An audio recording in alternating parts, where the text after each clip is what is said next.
Hello guys, good evening. Tara, samahan nyo ulit yung kumain. Back to work na naman tayo. Pero ayan, unahan nyo kung anong ulam ko. Prepared na naman yung mother ko yan. Loving mother. Teka, ayusin natin yung camera. Tingnan natin ng panangga dyan sa likod. Yan. Parang tingnan mo naman ang balot ko. Grabe. Mainit kasi yan, kaya nilagyan yan ganyan. Parang heat proof ba? Parang buksan to, yun, may elastic ko pa. Ang sarap nito ah. Ano kaya to? Oh. Garapon ah. Saan ka pa? Mukhang marami oh. Oh. Ano kaya yan? Laan nyo. Oh. Tinolang manok. Yan, tama yung mga nakaguess. Sarap niya no. Wala pa kasing lalagyan na maganda, kaya magpapidyo tayo dito. Kompleto na. Meron na rin akong kanin. Lalagyan na lang ng tinola. Dito, meron dito. Teka, itabi natin yung camera. May pa yung tinola oh. Yan, may bowl. Ang dami nito. Sabi ko konti lang eh. Ang dami na naman binigay si mother. Ayan oh. Oh. Sarap oh.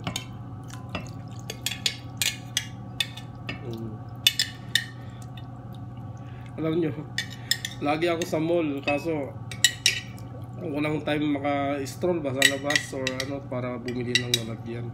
Pero alam mo naman tayo, military moves ba? Wala problema dito. Okay lang yan. Oh. Dami oh. Pechay, manok.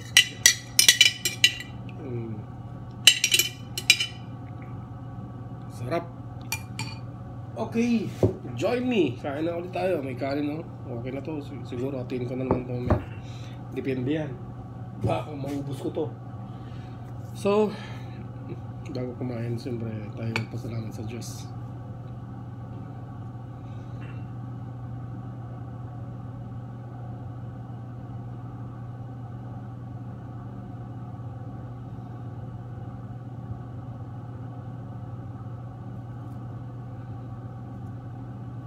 Short player lang mga kapatid.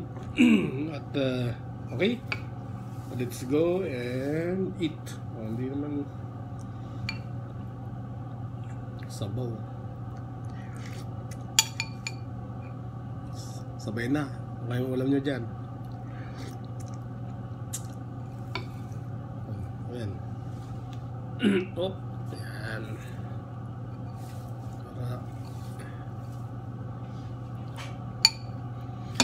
Maganda to pag may chili.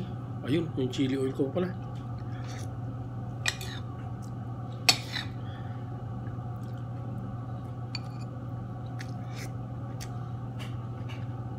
Nga pala, speaking of the chili oil, bawal po sa akin kumain noon ng mga maanghang. Kasi nagkaroon ako ng GERD, acidic po ako. Nagtatrabaho ko noon. Napaparipasan ng gutom. Pero mahilig pa rin sa sili.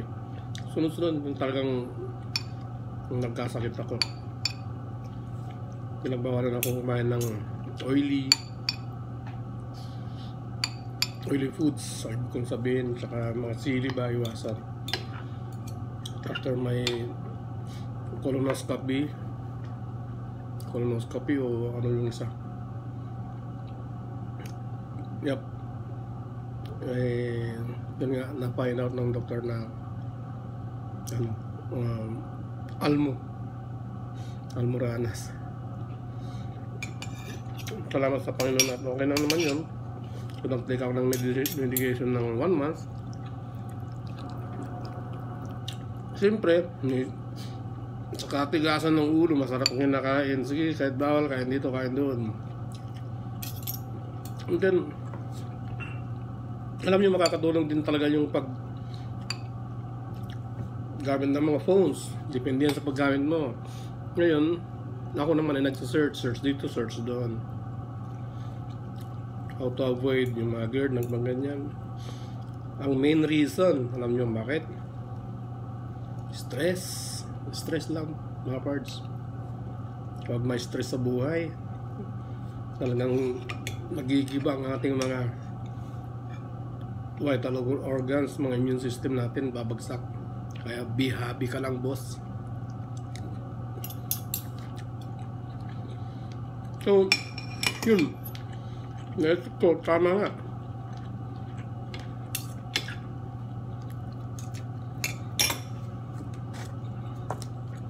Kailangan maging happy ka. No matter kung ano yung dumating sa buhay mo. Hindi lang. Mahabang lang.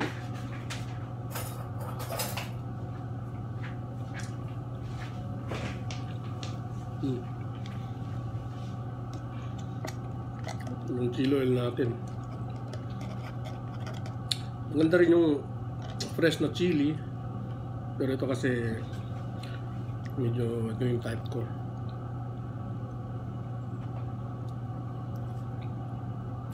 So yun, kumain ako ng chili, and then na-expect ko na talagang dudugo ulit yung aking pagbawas. Pasensya na at kumakain tayo na, pero kwento lang natin. So far, wala naman. Awa ng Diyos. Nilimitahan kong kumain ng mga mamantika. Kunti-kunting sili lang para masarapan din sa pagkain. Gumaling naman po ako. Awa ng Diyos.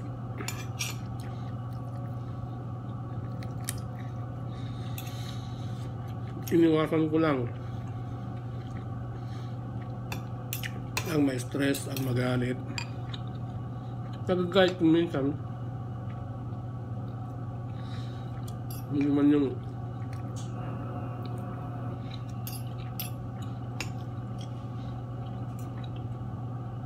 galit ka na, hindi mo na pinapalampas. Ang galit ka pa rin.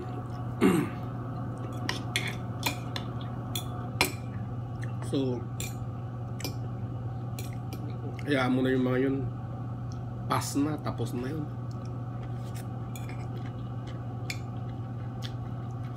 Move on, kumbaga. Tapos kasuhin mo sarili mo.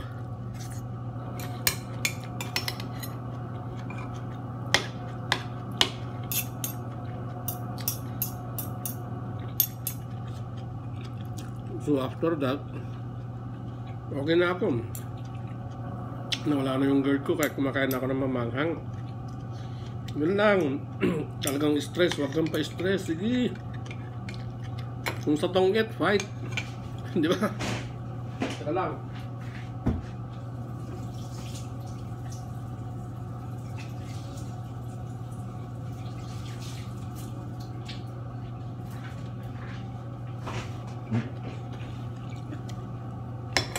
Kung sa tongit, fight. Pag nanalo ka, jackpot. Pag hindi, bakit? Tapos na ba? Siyempre may another balasa, di ba? Dilap ng panahon, talo ka.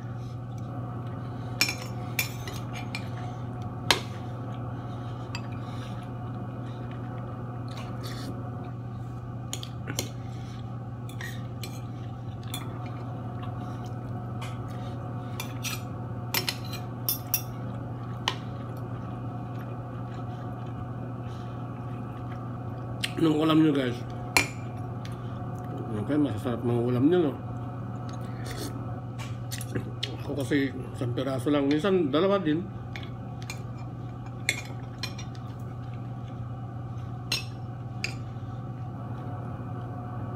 Importante may karga ang tiyan, ano? Fortunate pa rin tayo kasi kumakain tayo ng 3 beses ng araw. Yung iba dyan, 4, 5, ganun. Pero sana isipin din natin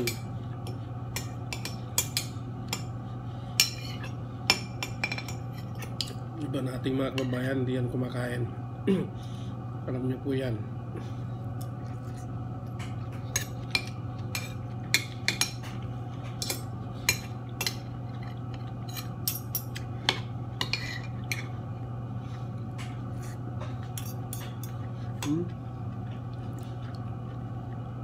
Pichay. Kaya nung pinan ko rin itong mag-vlog na to dahil hindi natin alam. Panuurin nyo ako, hindi, okay lang yan.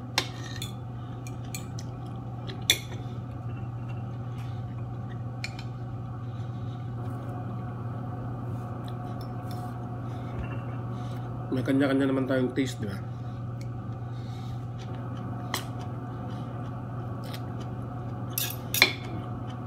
Yan pala yung sinasabi ko na mga kapatid tayo na hindi kumakain, nakikita natin yan sa mga daan, mga naghihirap na. Kung meron ka, butan mo lang sila, yung taas na ang bahala sa'yo.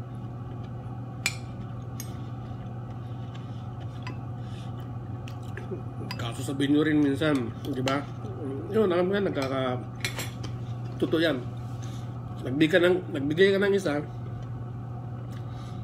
susunod yan parang langgam na itim or pula. Kapag may naamoy na pagkain na sweet, ayan, ipapasa yung aroma. Saka dudumugin. Parang ganun din sa mga mahirap. Sasabihin na yun, o yun, nagbigay yun, tara punta natin. Nangyari po yan. Hanggang sa wala ka nang may bigay, so sabihin mo rin sa kanila, maintindihan ka naman. At huwag mo silang pagalitan.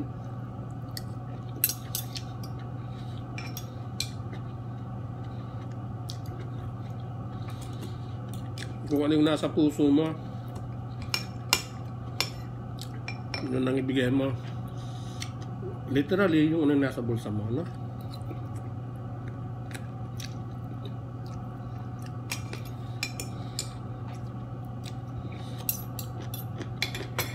Kung wala ka naman maibigay, anong bibigay? Gandang tanong niya.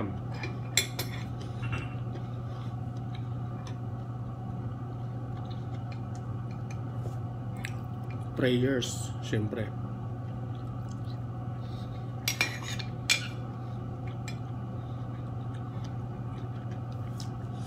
Pagdasal mo sila. Ito po mga idol, luya. Hindi ko rin pinapalampas noon na hindi kainin.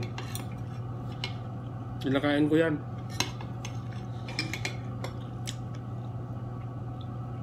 Sibuyas, bawang, paminta. Yan po ay may mga benefits sa ating katawan. Kaya wag isnabin. O marami dyan ayaw. Pero para sa akin, at my age 50 running 51, kailangan ko to.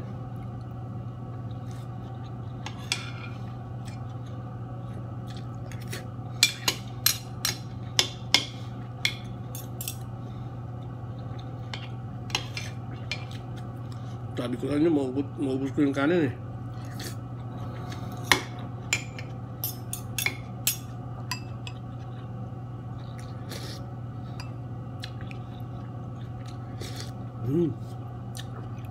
Sarap. Luto ni mother ko to, ha.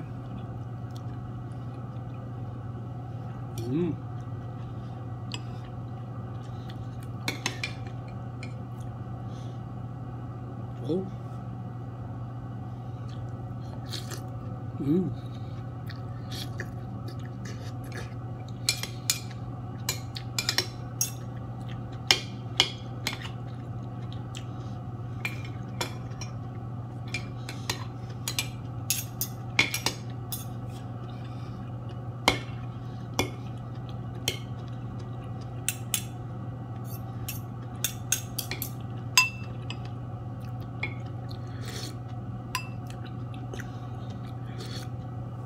Maalala ko lagi pag kumakain ako yung pamangkin ko. Sabi niya, grabe naman tiyan yan. Natawa tuloy ako. Kasi, kasubok ko lang ng isang kutsara, malaki na yung tiyan ko. Tama naman. Yung binata ako, 6-pack. Ngayon, nasawa na 1-pack na lang. Bilog. Pero ngayon, medyo pag huminga ako ng malalim, 6-pack yan, babalik.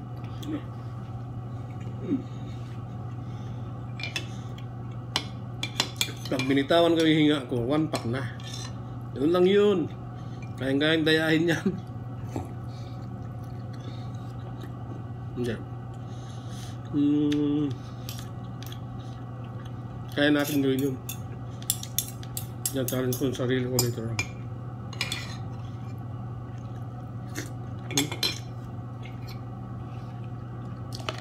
Chili pa, chili.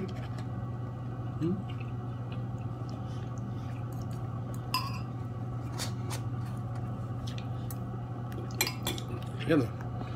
Kaya naubos ko dahil masarap yan.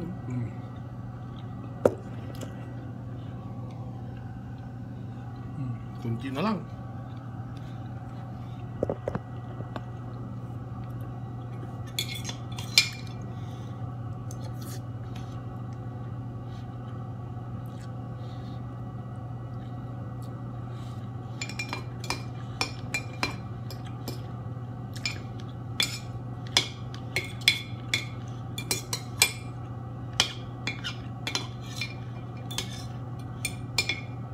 Pag may mga baon din akong may buto, inuwi ko yung buto.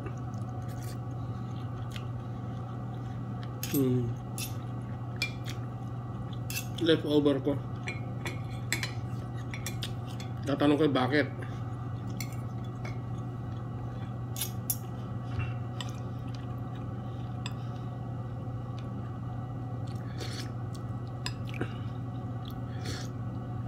Meron kasi akong alagang 2 aso. Malaki. Puro laki.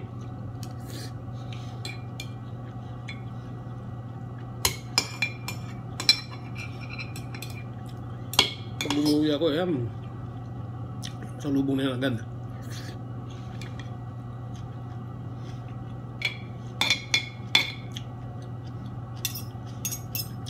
Inaamoy na kung anong dala ko.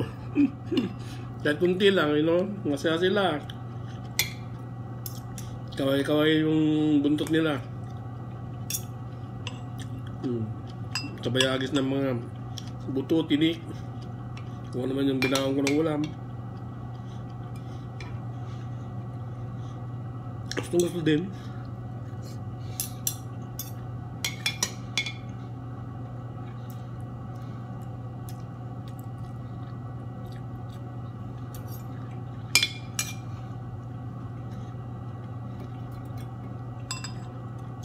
Pero kung wala akong baon, yun, lulundag sila sa'yo.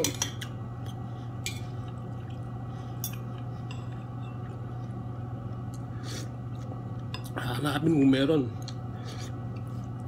Kung may turno wala talaga, doon na lang itaguhin mo almusal. Ayun, sasamahan ko ulit sa almusal.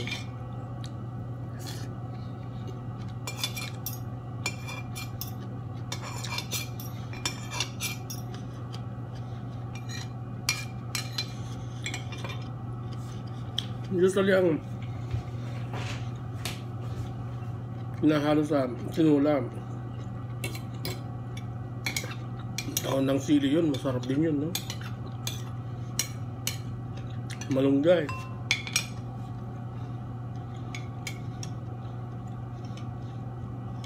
Kanina kasi maraming napitas yung ate ko na tanin din niya. Nilanong bayaw ko.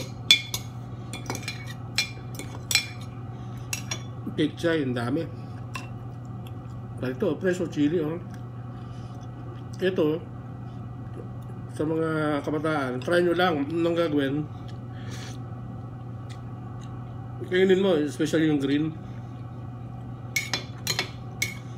Pag mangham,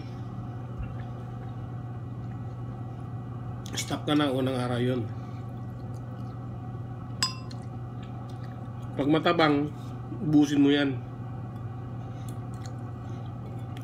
Ang tinatawag namin sa matabang yung tabal ba? Kaya nito tabal, walang anghang. So yung iba tinatanggal yung buto, yung tatanggalin ko rin. Ito, diretso na. Pag maanghang to, kundi lang, maramdaman ko lang yung init niya.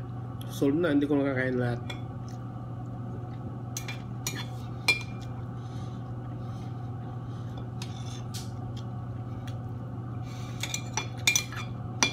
Tapos yung chili na green, mix yan eh, gram. Bagong pitas. Sombok na yun, yung grupo na yun. May tabal, may manghang. So hindi mo alam. Pero alam nyo, bakit ko kinakain din yun, chili? That is an anti-cancer vegetable. Meron siyang capsaicin.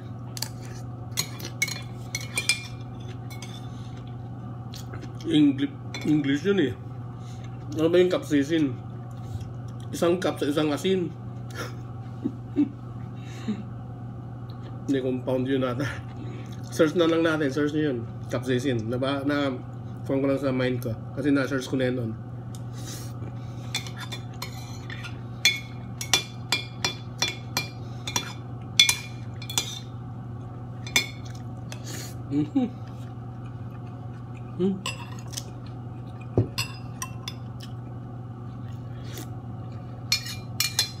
Kaob yung kanin, oh.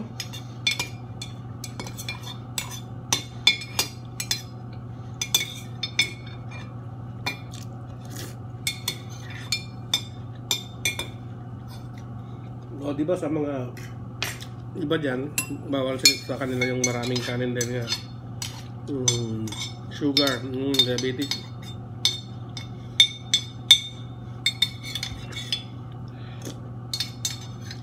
As per research, yun na yung rice ay meron talagang sugar yan, which contributes to the development ng diabetes. Kaya yung mga diabetic patient, birang kumakain din ng rice. Pero ako ng Diyos, wala pa naman. Ito nga, sabi ko lang yung sinus problem ko lang. So, banat lang. Ito, may luya, may bawang, pechay, chili, all in one.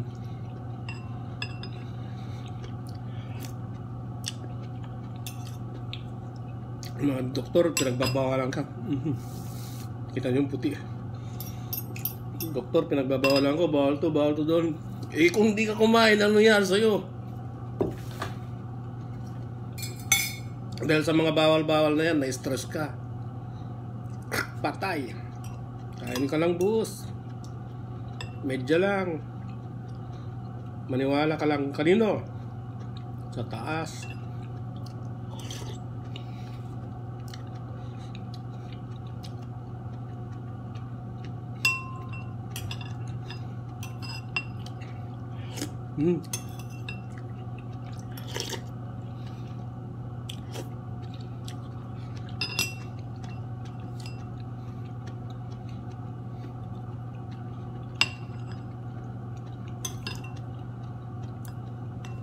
Sarap talaga pag mainit to.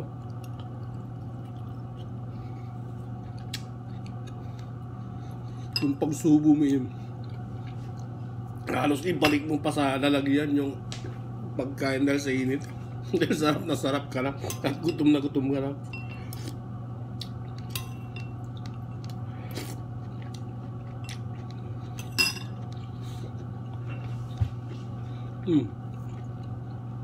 Grabe, pinagpawisan na akong kumain.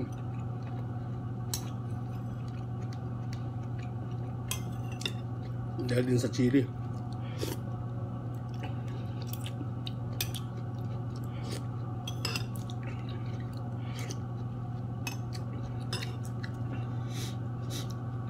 Sino nakasubok dyan? Sarap na ng kain eh.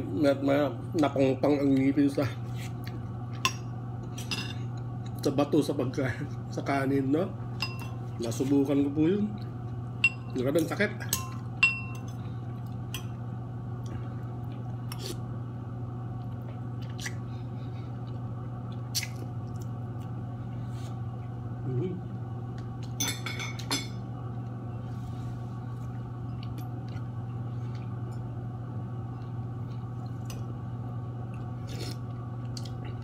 Ubos. Isang bowl na kinisipon na ako. Saglit na po ah.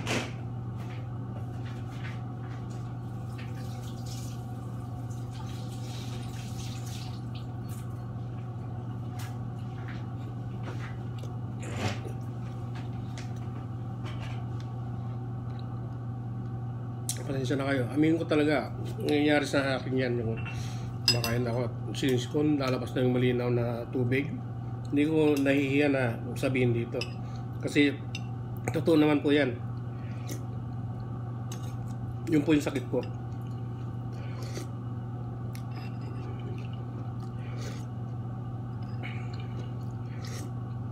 And I'm trying my best na nawala yun. Kulang naman talaga ako ng exercise.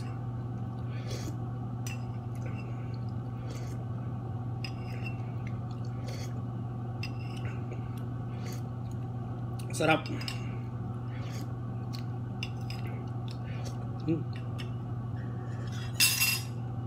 Ganun nung bata tayo, no?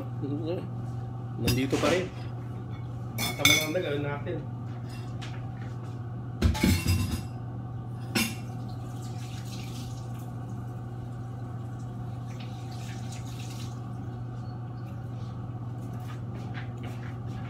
So, nilagay ko muna sa kusina. Ay, may lababo. At hugasan natin yan. Nabasa ko rin noon na pagkatapos mong kumain, leave it like 30 minutes para ma-digest ng konti. Okay naman yun dahil nakainom na ako ng sabaw. Pero minom talaga ako.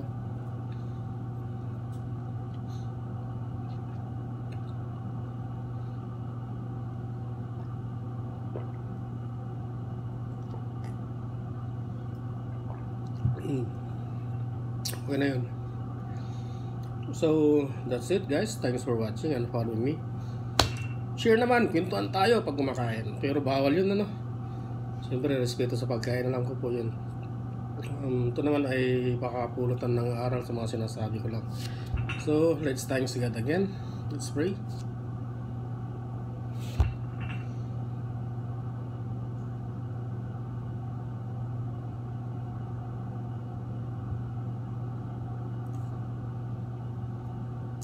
Thanks guys, and ingat kayo palagi. God bless.